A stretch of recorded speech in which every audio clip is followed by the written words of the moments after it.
Shy Parvati அம்மா Delhi to Tamil Nadu, Tamil Nadu to Delhi. கடைசி அத்தியாயத்தில் கனி எலுமிச்சம்பழம் கனி எது கையில் எடுத்திருக்காரு தெரியுதா? சேட்டை பண்ணுறவனுக்கு இங்கேருந்தே எரிவார். எரிஞ்சவனே அவன் குடும்பம் வேறு கருவோடு அறுத்துருவார். அவருடைய கணக்கு இதுதான், கடவுளுடைய கணக்கு இதுதான். முக்கால் சத்தியம் புரிஞ்சுச்சோப்பா? டெல்லி டு தமிழ்நாடு, தமிழ்நாடு டு டெல்லி வரைக்கும் அரசியல்வாதி டெலிஃபோன் மூலியமாக தமிழ்நாடு டு டெல்லி வரைக்கும் தொலைபேசியில் வாசிச்சு கொண்டே இருக்கான். டெல்லியிலேருந்து தமிழ்நாடு வரைக்கும் வாசிச்சு கொண்டே இருக்கான். வாசிக்கடா 24 மணி நேரம் சுற்றி கொண்டே இருக்கார். இப்போ தான் பயங்கர விளையாட்டுட்டார். இப்போ தான் இறங்கி விளையாடுறாரு. ஒரு இருந்து எலுமிச்சம்பழம் புரியுதா? வீட்டிலேருந்து இந்த கனியில் பார்ப்பார், உலக நாடே முடிப்பார். மேலே லிங்கத்தில் ஐயா உட்காந்துருப்பார். சில நேரம் கணக்கு பார்ப்பார், ஏட்டெடுத்து பார்ப்பார், ஏடை பார்ப்பார், உலக நாடை பார்த்துக்கிட்டே இருப்பார். புரியுதா? இந்த அரசியல்வாதி அதுக்கு தான் லிங்கத்துலேயும் அங்கேயும் கனி, எலுமிச்சம்பழம் கனி அங்கேயும் இருக்கும். சுற்றி எதில் உட்காந்து போகிறாரோ அத்தனையும் எரிஞ்சிடுவார். ஒரு எருத்து எந்த பாயிண்டில் எங்கே இருக்கான், எந்த பாயிண்டில் போகிறான், எந்த பாயிண்டில் ஆடிக்கிட்டு இருக்கான்னு பார்ப்பார். முக்கால் சத்தியம் வெளியில் நீதிமானுக்கு முன்னாடியும் எலுமிச்சம்பழம் கனி இருக்கு.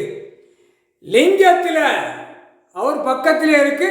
வெளியில் பூமியில்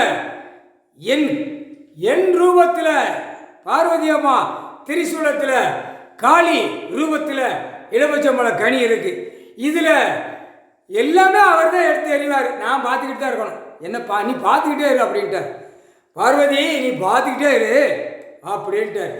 இப்போ டெல்லியிலேருந்து தமிழ்நாடு வரைக்கும் நீதிபதியில் ஜட்ஜி ஆணும் பெண்ணும் ஐயா தான் காப்பாற்றணும், வேற வழி கிடையாது. விடுதா?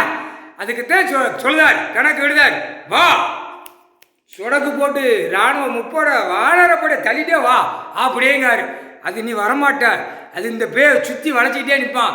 ஏன்னா உங்களை சொல்லி குற்றம் இல்லை, உங்களுக்கு பாதுகாப்பு இருந்தால் பயம் இல்லாமல் வரலாம்.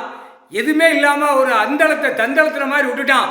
நீதிமன்றம்னா ராஜபாளையம் தெக்குப்பாளையம்னா அதாட்டு அந்தளத்தை தந்தளத்தில் விட்டுட்டான்.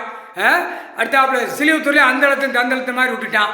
அடுத்து மதுரையும் அந்தளத்தை தந்தளத்தை மாதிரி விட்டுட்டான். கன்னியாகுமரி, நெல்லை மாவட்டம், சென்னை மெட்ராஸில் அந்தளத்தை தந்தளத்தை மாதிரி விட்டு அடியாளுக்கள் வச்சு பாடி கட்டு வச்சிருக்கோம்னு அரசியல்வாதி கோழி கொக்கரிக்கும்ல அந்த மாதிரி கொக்கரிச்சுக்கிட்டு அலைதான். தூக்கி போட்டு ஒற்று மிதி மிதிப்பார், ஒரு மிதி ஒற்று மிதி மிதிப்பார்.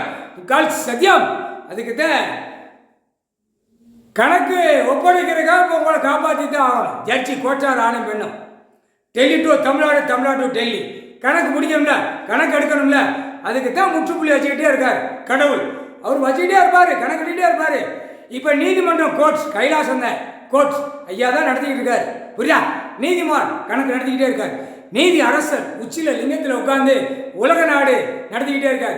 மீசியை திருக்கி உட்கார்ந்துருக்காரு. புரியுதா? அதுக்குத்தான் எலுமிச்சம்பழம் கனி 12 இருக்கும்.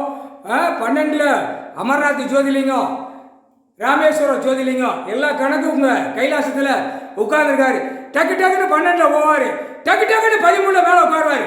அடுத்தாப்புல தூக்கி வீசி எறிவார். எரிஞ்சவனே சோழி முடிச்சிருவார். அரசியல்வாதி முட்டா பேல காமுட்டா பேல துவச்சிருவாரு. ஒழுங்காப்போ வாசிக்காத, வாசிச்ச உன் குடும்பம் உன் கண்ணுக்கு முன்னாலே கரு அறுத்து விட்டுருவார். வேரோட கருவோடு அறுத்துருவார். முக்கால் சத்தியம்.